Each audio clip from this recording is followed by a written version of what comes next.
Bonjour à tous, voici un petit tuto aujourd'hui pour découvrir les huiles essentielles. Vous savez que c'est un petit peu ma passion, hein, pour ceux qui me connaissent. Donc voilà, et aujourd'hui ça va être une petite intro. Les huiles essentielles, qu'est-ce que c'est? Prévention, thérapeutique, mais aussi du plaisir. Donc d'abord je voudrais commencer par trois petites règles très importantes. Règle numéro 1, l'huile essentielle doit te plaire. Si tu veux, je sais pas, utiliser une huile essentielle pour un rhume, que l'eucalyptus, vraiment, ça ne te force pas à utiliser l'eucalyptus. Il y a le ravinsara, il y a le romarin, il y en a plein d'autres. Donc ça, c'est vraiment important de ne pas utiliser une huile essentielle qui ne te plaît pas. Règle numéro 2. L'huile essentielle est un concentré des composants d'une fleur, d'une écorce, etc. Il faut au moins 2 kilos par exemple de fleurs de lavande pour remplir ça. Il faut 10 kilos de sommité de feuilles d'hélicryse pour remplir ce petit flacon. Donc s'il te plaît, une goutte d'huile essentielle est vraiment pleine de ressources et il n'y a pas besoin de mettre 10 gouttes si on te dit dans une recette d'en mettre que 2 ou 3. Ça c'est vraiment important. Ou par exemple les gens qui mettent de la menthe poivrée à gogo dans la bouche, surtout pas une goutte, c'est réellement suffisant, ça a ses bienfaits et ses vertus. Ensuite, règle numéro 3. Les huiles essentielles, on s'en sert de plus en plus, on en trouve de plus en plus partout, mais il y en a qui sont dangereuses.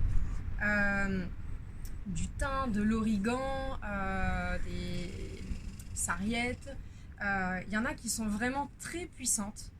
Donc les utiliser, d'abord se renseigner sur l'huile essentielle. Il y a des huiles essentielles de première utilisation, de première intention qui sont la lavande, le titri, etc. Qui sont beaucoup moins dangereuses, même si on doit quand même faire attention. On en parlera plus tard en détail des types d'huiles essentielles. Pareil avec les enfants, avec les femmes enceintes, les femmes allaitantes. Vraiment, il y a des huiles essentielles que vous pouvez utiliser, mais vraiment avec parcimonie. Donc voilà, on va commencer par parler de l'utilisation. L'utilisation, la première utilisation qu'on utilise tous, qu'on connaît tous, la diffusion. Donc il y a différents types de diffuseurs. Vous pouvez, ce qui compte, c'est que ce soit donc un diffuseur qui ne chauffe pas les huiles. Les anciens diffuseurs où il y a la petite bougie en dessous, ça brûle les huiles et ça l'abîme et ça perd toutes ses vertus. Donc vous pouvez en trouver dans tous les commerces. Moi j'aime bien en fait ce petit diffuseur qui est de chez Muji, simplement parce qu'il se clipse, et j'en ai d'autres qui sont vraiment très très bien. Par contre en fait dès qu'on les cogne, il y a l'eau qui va partout, ça s'ouvre, voilà. On peut diffuser pour mettre de bonne humeur, pour concentrer, pour désinfecter les lieux, pour redonner un coup d'éveil quand on est un peu fatigué, pour relaxer en fin de journée, pour peut-être émoustiller sa soirée. On peut diffuser pour toutes sortes de choses. Pareil, on verra ça plus tard dans d'autres tutos où on parlera plus précisément des huiles, de certaines huiles. Sinon, les huiles essentielles ne tâchent pas, donc à moins qu'elles soient un peu périmées, un peu anciennes. Donc quand tu es par exemple malade ou que tu as besoin de te détendre parce que tu as un entretien, tu peux mettre une huile essentielle sur ton t-shirt. Tu mets une goutte ou deux, ça dépend de l'odeur, hein, parce que parfois c'est un peu fort. Et comme ça, tu peux la sentir, ça ne tâche pas ton t-shirt, ça c'est important. Sinon, moi par exemple, je porte tout le temps des écharpes, donc pour ceux qui me connaissent, même en plein été, j'ai toujours une petite... Donc pareil, tu mets là sur ton écharpe. Moi j'aime bien aussi faire ça quand je prends l'avion, comme ça. J'ai une ou deux huiles, ravinsara, eucalyptus, et ça me permet de... j'ai l'impression que c'est un petit peu antibactérien, un petit peu prévention. Ensuite, le bain, il est important.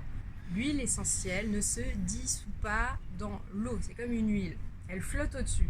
Donc il est important d'utiliser un dispersant, c'est-à-dire dans le bain, tu mélanges avec un savon neutre, un gel neutre, et pour que ça se dissout. Ou tu le mets dans des sels de bain, mais par contre tu malaxes bien pour que l'huile essentielle rentre vraiment à l'intérieur. Et ensuite tu mets l'eau et tu fais mousser, etc.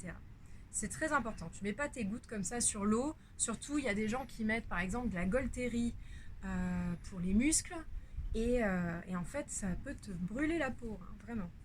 Je l'ai testé, tout ce que je vous propose ici de toute façon je l'ai testé, donc je vous dis, je me suis brûlée avec la Golterie qui flottait sur le dessus de la baignoire.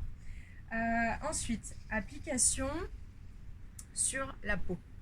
L'application sur la peau, on peut la faire ici en massage avec différentes huiles. Donc, des huiles évidemment de cuisson, hein, l'huile de coco. L'huile d'olive et l'huile de sésame sont utilisées en thérapeutique, mais évidemment ça sent pas très bon. On a l'huile d'amande douce, ça c'est encore de l'huile de coco. Donc en hiver, hein, quand il fait froid, l'huile de coco durcit. Donc on peut trouver de l'huile de coco fractionnée qui est donc toujours liquide. Mais bon, hein, c'est pas très important. Moi j'utilise de l'huile de coco normale. On a aussi l'huile d'argan, par exemple, que je mélange avec de la carotte pour préparer la peau au soleil. Donc en massage, tu dilues environ à 5-10% quelques gouttes d'huile essentielle, des huiles végétales, et tu masses par exemple si tu as mal quelque part ou l'estomac si tu as un problème digestif. Qu'est-ce que je peux dire encore? On peut mettre une goutte aussi sur les poignets et respirer comme ça, faire 5 respirations quand on a envie d'utiliser pour une certaine humeur. Donc on respire, on inspire, on expire. On inspire, on expire. Pareil, ça ce serait pour détendre peut-être avec de la lavande, de la camomille, de l'ylang-ylang. Sinon, les pieds sont vraiment un vecteur qui diffuse dans tout le corps. On s'en sert aussi beaucoup, par exemple avec les nourrissons, avec de la camomille ou de la lavande pour les apaiser. Mais l'adulte, tu peux mettre Ravinsara, romarin, et vraiment ça redynamise le corps, ça redynamise ton système immunitaire.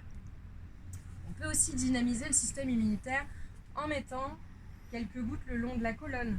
Ça, tu peux mettre pur sur les pieds, vu qu'on a toute cette peau morte. Pour les enfants, il faut diluer. Pour les adultes, sous le pied, on a en général un peu de corne. Donc tu peux appliquer pur ou un petit peu d'huile essentielle pour que ça se propage plus sur le pied. Pour ceux qui méditent, un petit coup d'huile essentielle, d'encens ou quoi, un petit peu au troisième œil. Ça peut aussi mettre dans une ambiance un petit peu méditative.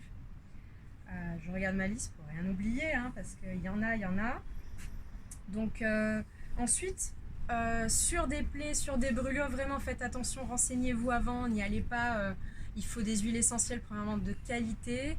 Il y a la cyste qui stoppe le sang de couler, la lavande qui peut aider sur les brûlures. Moi je m'en suis servie, mais vraiment utilise des huiles essentielles de qualité. Et renseigne-toi avant. Titri, super pour des champignons, mycose de pied. En interne, j'avoue que moi les cachets, je m'en sers pas trop, les cachets neutres. Y en a qui font des suppos, pareil, j'ai jamais testé, peut-être un jour. Et pour les petits problèmes féminins, les mycoses ou quoi, on en parlera plus tard dans un tuto spécial féminité. Tu peux t'en servir, mais vraiment en douceur et d'une certaine manière. Ensuite, il y a les produits ménagers. S'il vous plaît, encore une fois, ne pas surutiliser, ne pas surconsommer les huiles essentielles. Si tu as déjà une lessive avec une huile essentielle de lavande, pourquoi est-ce que tu en rajouterais? C'est pas la peine. Par contre, si c'est une odeur neutre de lessive ou du vinaigre et que là tu veux rajouter du citron, des choses un petit peu désinfectantes, bien sûr. Donc voilà, j'ai fini pour ce petit tuto découverte et par la suite on traitera de pathologies plus précises pour le bien-être, pour traiter des infections et la féminité. Voilà, à bientôt!